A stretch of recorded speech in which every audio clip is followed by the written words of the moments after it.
السلام علیکم ورحمۃ اللہ وبرکاتہ۔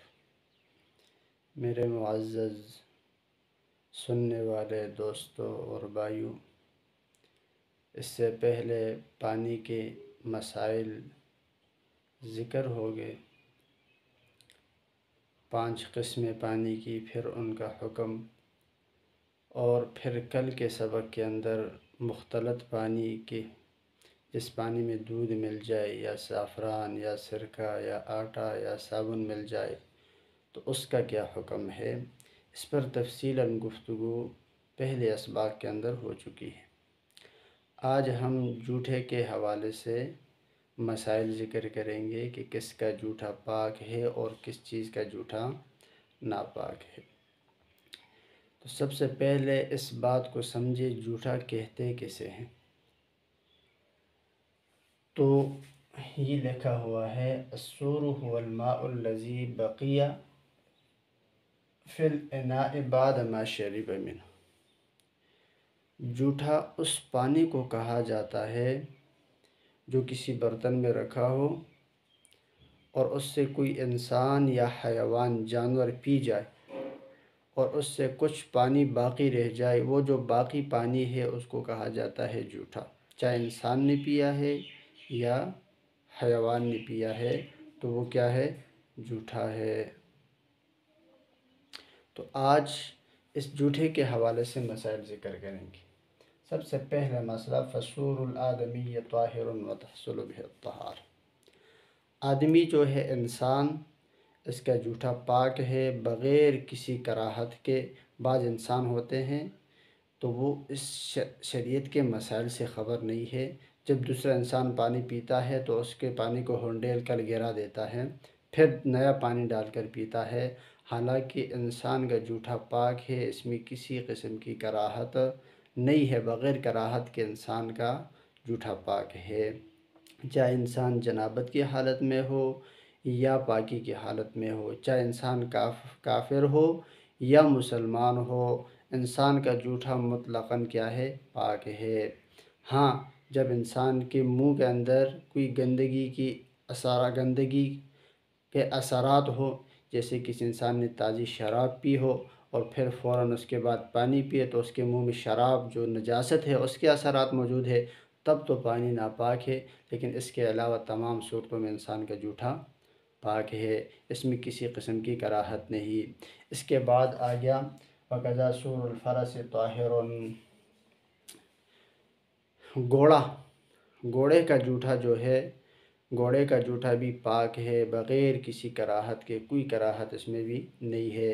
اسی طرح وَقَذَا سُورُ الْحَيَوَانِ الَّذِي يُؤْكَلُ لَحْمُهُ، وہ حیوان جس کا گوشت کھایا جاتا ہو، جیسے ہے گائے ہو گئی، بھینس ہو گئی، بکری ہو گئی، بھیڑ ہو گئی، اب ان کا جوٹا جو ہے یہ بھی پاک ہے بغیر کسی کراہت کے، کوئی کراہت نہیں ہے، نہ تنزیہی ہے نہ تحریمی ہے، اور اس سے طہارت بھی حاصل ہوتی ہے، وضو بھی انسان کر سکتا ہے، اس سے غسل بھی انسان کر سکتا ہے۔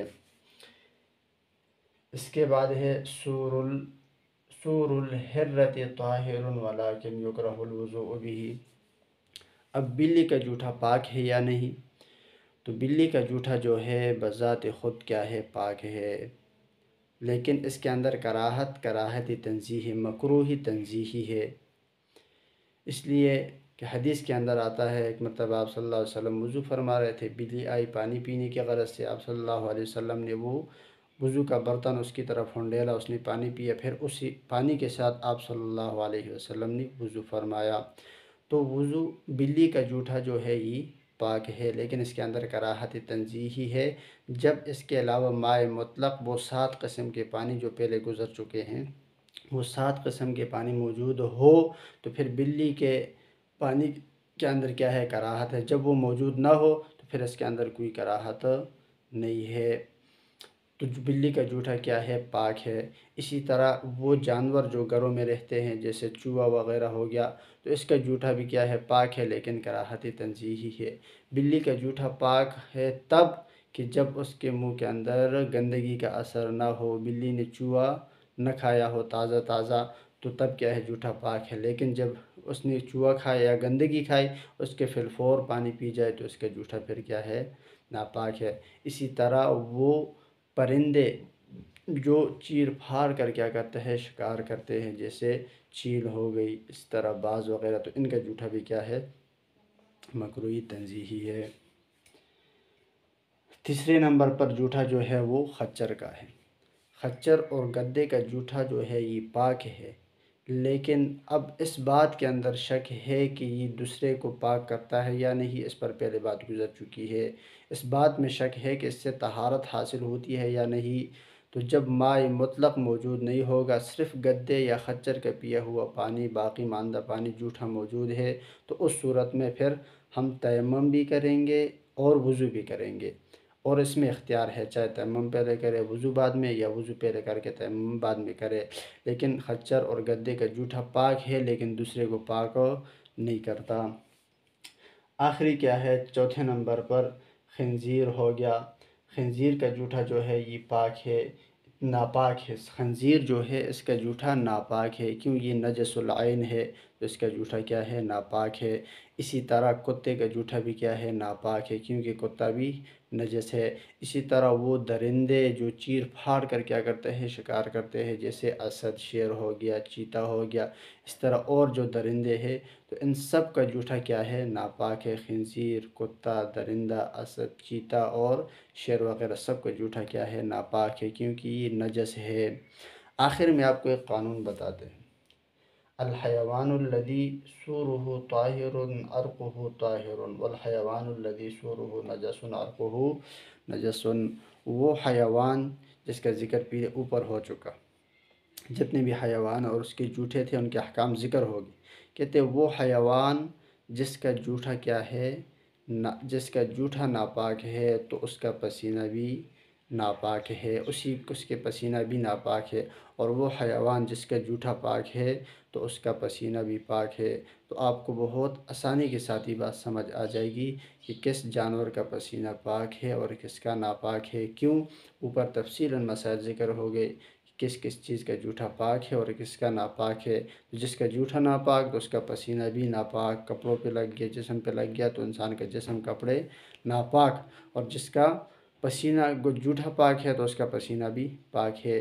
تو یہ تھے آج ہم نے آپ کے سامنے جوٹے کے احکام ذکر کیے۔ اللہ رب العزت ہمیں ان شریعت کے احکامات پر عمل کرنے کی توفیق عطا فرمائے، اور میں اپنے بھائیوں سے گزارش کروں گا کہ یہ جو انداز ہے سمجھانے کا، اگر اس میں کوئی فرق ہو تو آپ مجھے کمنٹ میں اندر بتا سکتے ہیں۔ اگر کوئی فرق نہ ہو، آپ کو آسانی سے بات سمجھ آتی ہے، تب بھی آپ کمنٹ کے اندر ضرور بتائیں کہ ہمیں آپ کی بات سمجھ آتی ہے۔ اگر نہیں آتی تو میں دوسرا طریقہ، دوسرا انداز اختیار کرو، کیونکہ میرا مقصد آپ عوام الناس کو ان دینی مسائل سے باخبر کرنا ہے، ان دینی ضروریات سے باخبر کرنا ہے، جن سے باخبر ہونا ہر مسلمان کے لیے ضروری ہے۔ اللہ رب العزت ہمیں شریعت کے احکامات پر پابندی کرنے کی توفیق عطا فرمائے۔